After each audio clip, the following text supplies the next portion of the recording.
Yun o, kamusta mga kalapatid, mga kapatid, mga kabro ko to. So sa mga nagtatanong sa atin about kay panganay natin, ito siya. Yan, grabe, tumanda na si panganay natin. Ito yung kauna-unahan nating YBs na napalipad sa Campo Capistrano.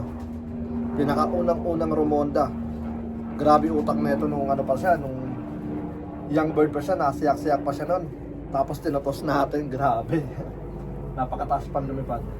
So, ito ay buhay pa. Yan. Kasi may mga nagtatanong, kamusta na si panganay? Ito na itsura niya. Grabe, biglang tumanda oh. So, hawak na natin to since 2009. Ano? 2019. Yan. Sorry. Yan. Shoutout to Noy Pilop. Yan. Grabe oh. 2019 natin ito nakuha, pero yung ring band niya ano na, 18. So mali yung year ng ring band niya. Siguro sobrang ring band ni Noy Pilop, tapos pinasukan niya ng 18. Yan. Grabe oh. Kauna-una natin panganay na flyers dito sa Campo Capistrano. So ito yung pinaka OG. Yan. So pinares ko siya kay Kobe. Meron silang young bird. Ito yung young bird nila. Pero bago yan, si Kobe muna. Come on. So ito yung ating kauna-unang pinadala sa One Low Price, CBOLR. Sayang, wala ng CBOLR. Nagsarado na. So money winner, unang-unang money winner natin sa One Low Price. Yan. Full sibling ni 07 natin, na kauna-unahan din natin champion dito sa Campo. So itong mga hawak ko is puro kauna-unahan.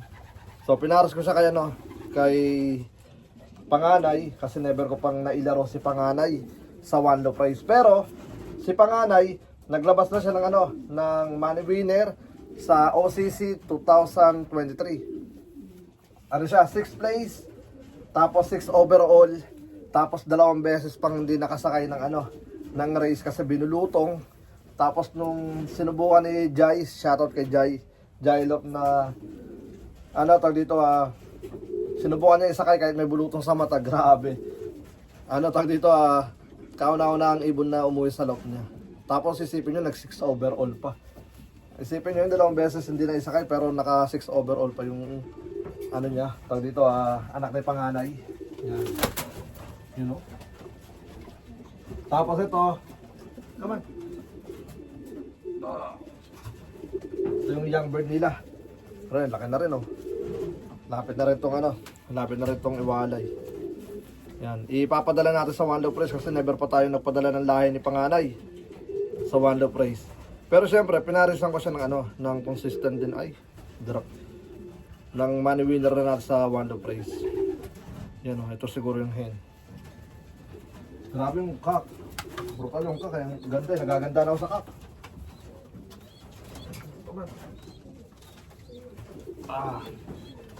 Yan. Malaki yung cock kasi kaya nagaganda na ako. Saka yung kulay. Maganda yung pagka-blue bar niya. Para sa akin Yan, so subukan natin, tingnan natin kung ano magiging resulta sa One Low Price itong mga anak nila. Malapit na to.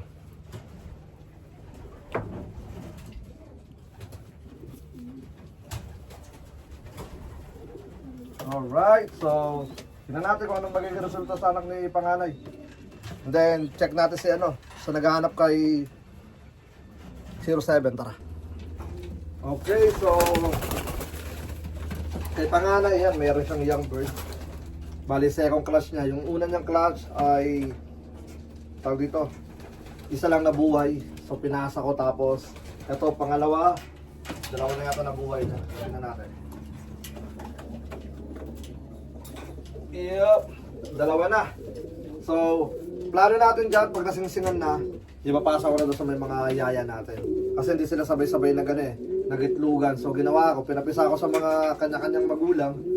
Pero ipapasa ko kapag ka nasinsingan na, para matitrace pa rin natin.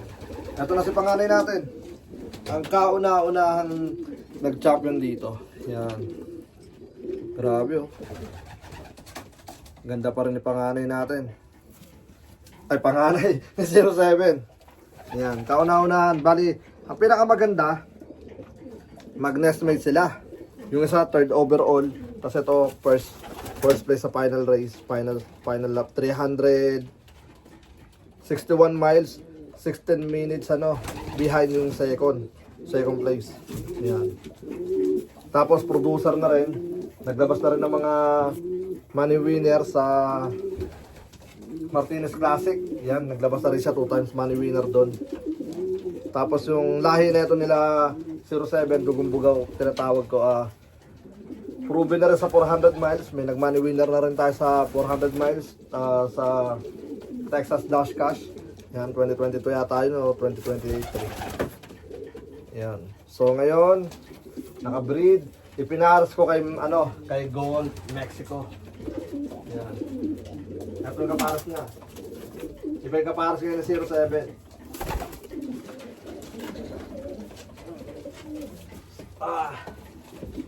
So ito naman ay shoutout kay Makmak ng Alaska. Yan. Gandang ibon. Bali tumawid ito ng dagat. Isang buwan bago nakauwi dito. Final lap ng first season ng Capistrano Classic. Sumali tong ibon na to dito sa atin. Tapos naligaw, napunta sa Gulf Shore sa may Mexico. Tapos kinontak si Makmak. Tapos sinusubukan ni Makmak, sinabihan niya na ipadala sa kanila yung ito. Pero sabi ng nakakuha nito is wala silang post office. Helicopter lang daw nakakapunta sa kanila. Tapos ginawa ng nakakuha nito, pinapakain lang niya. Tapos after 1 month bumalik dito.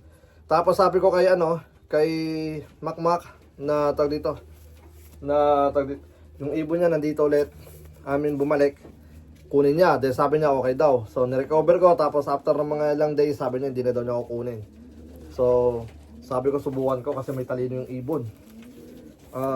Sadya lang talagang napatawid ang dagat. So pinaras natin sa champion natin. So tingnan natin kung ano magiging resulta.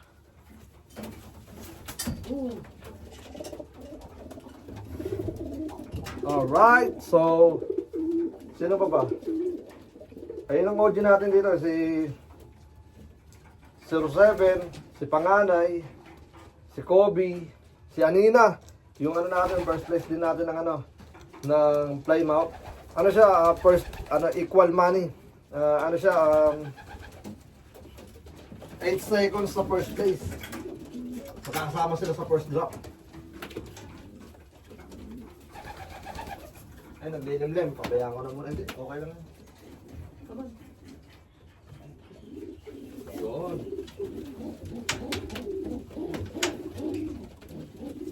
Okay. So, ito ang ating maharlika. Okay, so ito ay first place natin. 8 seconds behind lang siya. First drop equal money siya.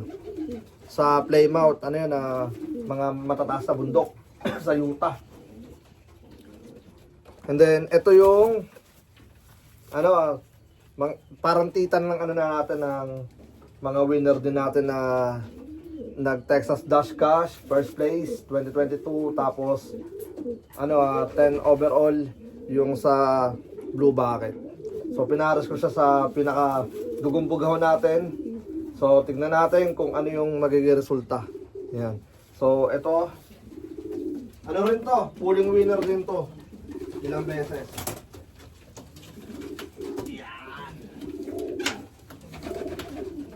So ito yung pinaka OG. Magulang nila 07. Yan. Magulang.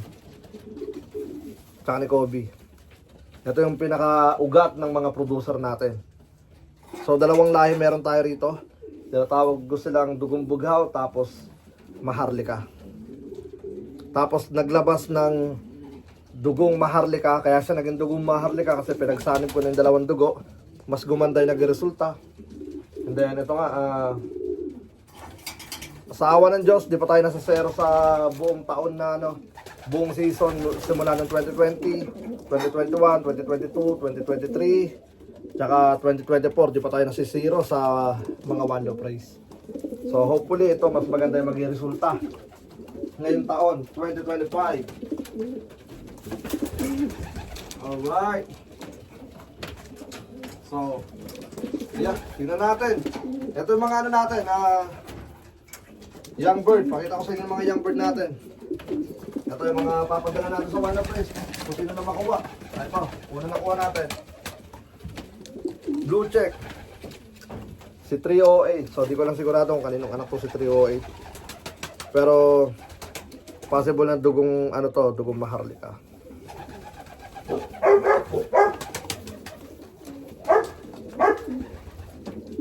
Pwede na to, boy. Ito pa. Meron tayong ano, 12. Ibang kulay naman. Pero mostly kasi eh. Ito, blue band. Marami tayong blue check na yun grabe na ito. Making ibon. Haba ng buntot to.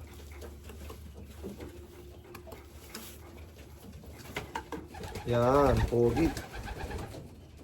So, tingnan natin kung ano magiging resulta nito. Si 307. Abangan, estimate niya to. Yeah, possible na estimate niya. 307 at 308 yung kanina, di ba? Laki, oh.